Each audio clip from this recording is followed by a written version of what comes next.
దీంతో పాటు బాగా పెద్ద ఎత్తున కేసీఆర్ గారి ప్రభుత్వాన్ని దూషించడంలో ఇప్పుడున్నటువంటి ముఖ్యమంత్రి గారు ఆనాడు ప్రచారంలో ముందున్నారు. ఆ విషయం ప్రజలందరూ కూడా తెలుసు. చాలా పర్సనల్గా వ్యక్తిగతంగా కూడా ఆరోపణలు చేసినారు. చేసినటువంటి ఆరోపణలో మహేందర్ రెడ్డి గారని మాజీ డీజీపీ గారు ఉన్నారు.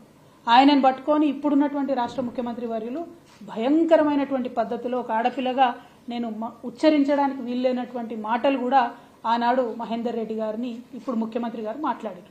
మరి అటువంటి వ్యక్తిని బీఆర్ఎస్ ప్రభుత్వంలో 5 సంవత్సరాలు డీజీపీగా పనిచేసినటువంటి వ్యక్తిని, బీఆర్ఎస్ తీసుకున్నటువంటి అనేక నిర్ణయాలలో పాత్ర ఉన్నటువంటి ఒక వ్యక్తిని తీసుకొచ్చి ఇవాళ టీఎస్పీఎస్సీ చైర్మన్గా మీరు చేయడం జరిగింది.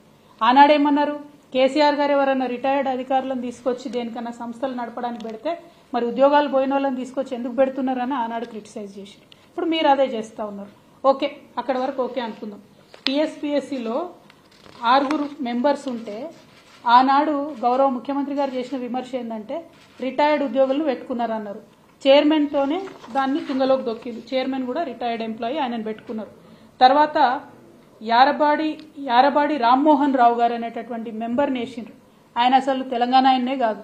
మరి తెలంగాణ బిడ్డలకు ఉద్యోగాలు ఇచ్చే దాంట్లో ఆంధ్ర వ్యక్తిని వేసుకుంటే కరెక్ట్గా ఉద్యోగాలు ఇవ్వగలుగుతాడా లేదా గౌరవ ముఖ్యమంత్రి గారే చెప్పాలి. అట్లనే మేము పొలిటికల్గా ఎవరిని వేయము టీఎస్పీఎస్సీలో అని చెప్పారు.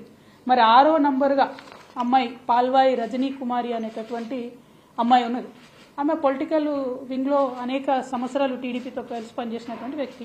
మరి ఆమెకి ఇచ్చినారు. ఇవాళ మీరు చేసిన ప్రతి ఒక్క ఆరోపణ మరి మీరు సరిచేయాలి కదా. పోనీ మా ప్రభుత్వం ఆనాడు తప్పు చేసిందని మీరు అన్నారు, ఒక్క నిమిషానికి అది కరెక్ట్ అనుకుంటే మీరు సరిచేయాలి కదా. మీరు సరిచేయకుండా చైర్మన్ నుంచి మొదలు పెడితే మెంబర్ వరకు అన్ని ఉల్లంఘనలు మీరు చేసినారు. ఇవాళ నేను డిమాండ్ చేస్తూ ఉన్నాను.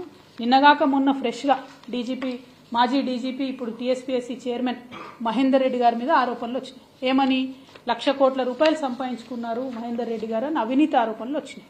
ఇవాళ నేను రేవంత్ రెడ్డి గారిని డిమాండ్ చేస్తూ ఉన్నాను, గౌరవ ముఖ్యమంత్రి గారిని డిమాండ్ చేస్తూ ఉన్నాను, తక్షణమే మహేందర్ రెడ్డి గారిని టీఎస్పీఎస్సీ చైర్మన్గా తొలగించాలి, జ్యుడిషియల్ ఎంక్వైరీ ఆయన మీద వేయాలని చెప్పి డిమాండ్ చేస్తూ ఉన్నాను. ఇదే డిమాండ్తోని త్వరలో గవర్నర్ గారిని కూడా మేము రిక్వెస్ట్ చేస్తాం. ఎందుకంటే టీఎస్పీఎస్సీని ఇంపీచ్ చేయాల్సి వస్తుంది, రద్దు చేయాల్సి వస్తుంది తప్పితే వాళ్ళంతటా వాళ్ళు రిసిగ్నేషన్ చేసినా ఒప్పుకునే పరిస్థితి ఉండదు. జటిలమైనటువంటి ప్రక్రియ. నా బాధ ఏంటంటే టీఎస్పీఎస్సీ బాలేదు మేమేదో నిరుద్యోగులకు అన్యాయం చేసినామని ప్రచారం చేసుకొని వాళ్ళ ప్రభుత్వంలోకి వచ్చినటువంటి మీరు మరి ఒక అవినీతిపరుడైనటువంటి వ్యక్తి అనే ఆరోపణలు వస్తున్నటువంటి వ్యక్తి చైర్మన్గా, మా ప్రభుత్వంలో 5 సంవత్సరాలు డీజీపీగా పనిచేసినటువంటి వ్యక్తిని చైర్మన్గా వేసుకొని, ఆంధ్రోళ్లను మెంబర్లుగా వేసుకొని, పొలిటీషియన్స్ని మెంబర్లుగా వేసుకొని తెలంగాణ యువకులకు ఎట్లా న్యాయం చేస్తారు ఇవాళ మీరు చెప్పాలి. ఎందుకంటే మీరు డిసెంబర్ లోపల 2 లక్షల ఉద్యోగాలు ఇస్తా అన్నారు. కేవలం 60 మాత్రమే మీరు కొత్తగా నోటిఫై చేసిన ఉద్యోగాలు ఇస్తున్నారు తప్పితే మిగతా అన్ని పాతై ఇదివరకే కేసీఆర్ గారు ఇచ్చినటువంటి ఉద్యోగాలని మళ్ళీ కొత్తగా నేను ఇస్తున్నాను ప్రకటించుకుంటున్నారు. నిన్న సింగరేణులు ఇచ్చిన 400 అంతే, అంగన్వాడీలను అప్గ్రేడ్ చేసిన మినీ అంగన్వాడీలను అంతే, స్టాఫ్ నర్సులను అంతే, రేపు రాబోయే 15,000 కానిస్టేబుల్ ఉద్యోగాలు కూడా కేసీఆర్ గారు నోటిఫై చేసినాయి. సో మీరు చేయని పనులు మీరు చేసినట్టుగా క్రెడిట్ తీసుకోవడం ఆపేసి మీరు సక్రమంగా నిర్వహిస్తానని చెప్పి ప్రజలకు వాగ్దానంలో చేసి అధికారంలోకి ఏదైతే వచ్చారో దాన్ని సరిచేయమని చెప్పి నేను డిమాండ్ చేస్తూ తప్పకుండా మహేందర్ రెడ్డి గారి మీద జ్యుడిషియల్ ఎంక్వైరీ వేయాలని చెప్పి నేను డిమాండ్ చేస్తూ ఉన్నాను.